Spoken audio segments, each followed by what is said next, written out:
Welcome to the Game Clock Podcast. My name is Anthony Slack, but I'm have everybody call me Coach Slack. I have my guy here, Emmanuel Holloway. He goes by many names. We'll allow him to get into that in a second, everybody. But today, and moving forward, we are going to be breaking down a ton of basketball, hoops, and habits. I hope y'all are ready because our focus is to make every possession count. Right?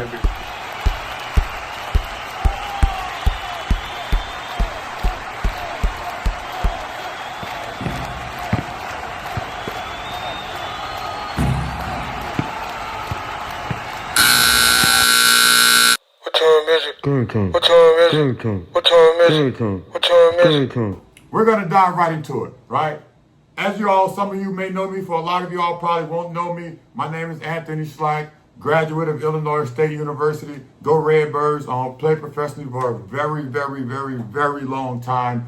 Even coached on a high level for a very long time.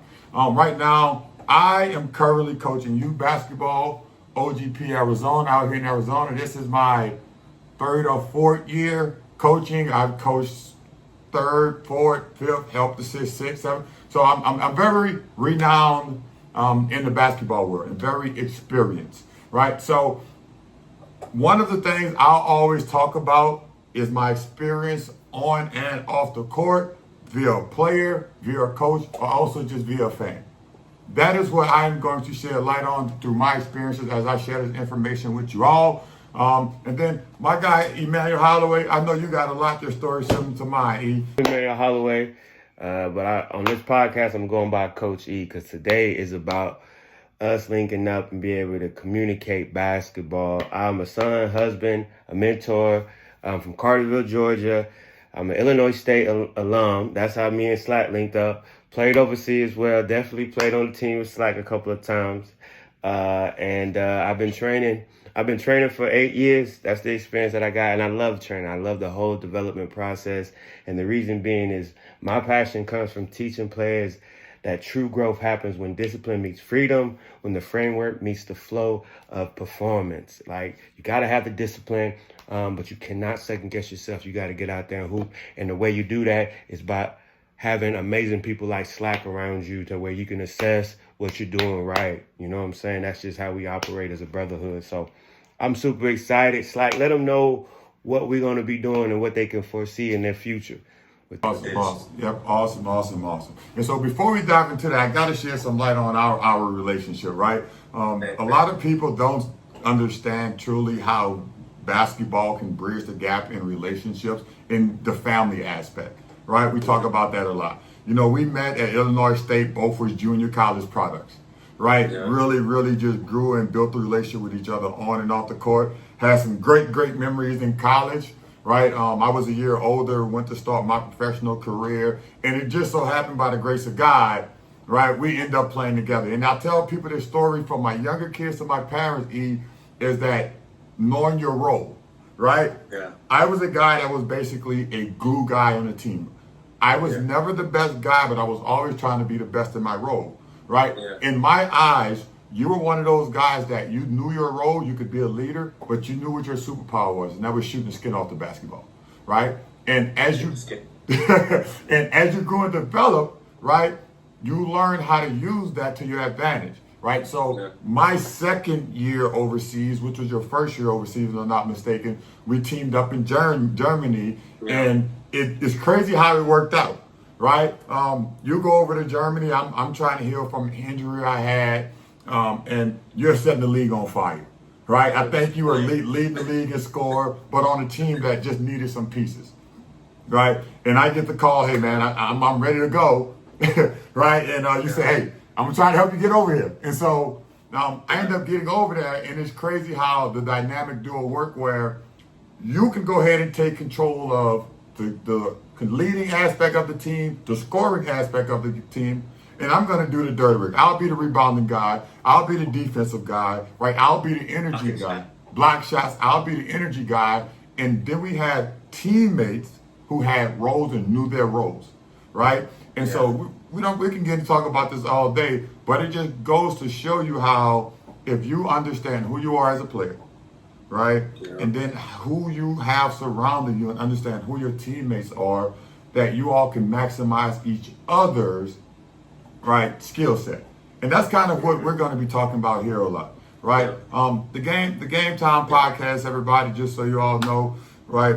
Our focus is really teaching you all and providing insight on some of the most basic stuff, right? So we'll talk about training. We're going to talk about film and how they do that. And so, I'll just go ahead and let you dive into the start of you choose the subject and we just can run with it.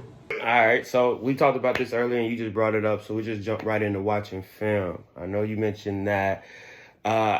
Quick little story. So in one of my training sessions, I always ask for film. And we know why. It's like the eye in the sky don't lie. But it's like reliving yourself. Like you get to relive what you did and you get to figure out all the different variations. And one thing that stuck out to me is in that process, the player only focused in on the ball. Did not look. I asked him multiple times, what else do you see? And he only focused on the ball and he didn't see the big picture of it. He didn't notice the other 4 players on his team. He did not notice the other 5 players on the other team that was defending. He didn't even have that conversation. So I feel like that is a huge need. And we could dive into that. Awesome. And so I love how you Odom said sometimes players just focus on the basketball, right? And one thing I always think about when we're watching film is I ask my players this, right? First off, do you truly watch film, right? Are you watching film just for your highlights? You know what I mean? Or are you watching film to basically become a sponge and a student of the game, right? And this is where I think a lot of people don't approach film the right way. Like you said, the player you use is they just watch it for the basketball, right? Which is for me, you're looking for that one moment that's going to make you feel good. Yeah. Right? But as a true student of the game, you have to critique everything that you're doing on the game. Yeah. Right? You have to learn the ins and outs, the goods and bads of what you're doing. Right? And in the process, highlights will be there. Right? But are you reading how they move on pick and rolls? Right? On offense, are you reading what's the defense rotation at? Are you reading the gaps you should be able to attack? Right? Right? Is your footwork ready for those times? Right? So those are just things I see. What are your thoughts? They don't watch film, in my opinion. Just based on the way they play and the style of play that's going on, I really don't feel like they watch film. And it might be for the fact is those terms that you just used, I don't know if they are being taught that. You just said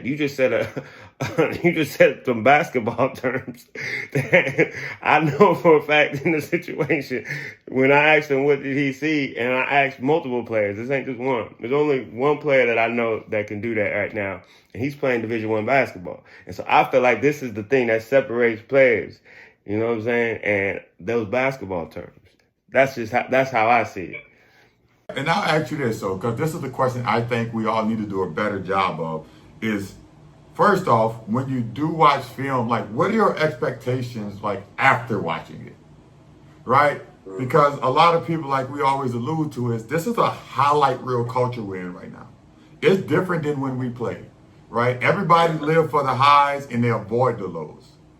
And I think that's why we see so many players struggling, right, when it's time to play, because the approach, right, the approach to the game is not where it needs to be. And that's kind of how we can just kind of dive right into the segment of training, right? That's one thing from the approach standpoint that I think players take for granted. They don't approach it the right way. You yourself being a great trainer, well known, well respected in the state of Georgia when it comes to training. What are your thoughts on training right now? You face while being like a trainer / coach. Oh, man. And it's really the biggest challenge, and it kind of segues from watching film, is actually being able to deposit these habits into these kids without the reinforcement of the parents. You know, like the parents have to be able to reinforce it. And so, like to be able to have a conversation around a kid about basketball, about film session, you want you want to be able to explain that, but you also want to be able to have access to do that, and to be able to, and you want the parents to be reinforcing the same philosophy and approach to the game. You know what I'm saying? And holding them to the fire, but also as parents understanding that you're not the coach. You're supposed to be loving your kid regardless if they do good or not. You just want them to make sure they have effort and energy. You see what I'm saying? That's where you hold them to the fire, and then you hold them accountable for when they are not doing what the trainer or coach is asking them. You see what I'm saying? Like that's the biggest thing. And when parents, are a little bit more lenient towards that, I haven't seen much success. But when parents are disciplinarian, and they understand, like, look, my kids are emotional and they're making a decision right now, but that doesn't necessarily mean when basketball season comes, they're not going to be they're not going to want to try out for the team. But in the summertime, I need the parents to lock in on them and have them do it anyway, because they should understand that that's just how human nature is. And we're trying to be the 1%. So that's where I'm at with it. And I definitely agree with that. And another aspect of it is this, right? As we're talking about the parents have to stop trying to live their dreams through their kids, right? Like when you tell a kid that he's going to be playing for a coach or a program, you got to take a step back, right? Because sometimes I've noticed is that the parent is solely focused on what their kid is doing, right? Whereas the coach is focused on what the team is doing.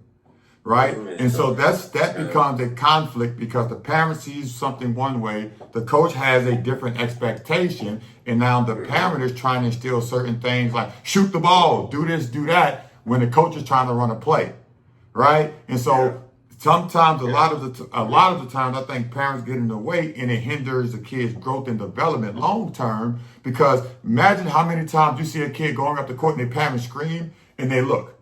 Or they mess up, right? And like the first thing they do, instead of running back, they look at their parent, right? Or the coach is trying to tell them something to help them grow in that moment. Their parent is screaming, right? It's a deterrent to, I say, the long-term growth and development of the kids. And we can dive into that a whole nother subject. But I truly love kind of the concept of what we're going with this. And I'll ask you. I know a lot of people are going to have questions.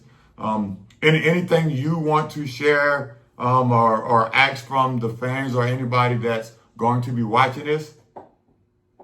Yeah, I definitely want to ask the fans, because I have typically my own perspective, and I love hearing other people's perspectives. So I want to hear the answers to the question that we asked about film session, because when I watch film, it depends on if it's a game that we're about to play, or if it's a game that we just played. You know what I'm saying? Or if it's just a practice, or if it's training, or if it's specifically for me trying to learn a new action or something like that. I like to learn new actions, new techniques, or whatever the case may be. So I want to hear all of the different ways, because that's how I watch them. One, for trying to learn actions. Two, prepare for a game. And three, to try to get an assessment of what type of player I'm working with. So I want to know what if they're watching film and why. Because I don't want to assume everybody's not watching film. I know that's the competitor in me. Is like, yo, we do what everybody else doing. I want to hear what they're doing. Awesome. I like that idea, right? Really challenge the parents, put it back on them as far as, hey, like, what are they watching film? What do y'all get out of watching film? What is your approach to watching it? Right? Share some of that information with us. Right? As coaches and trainers, we don't know everything.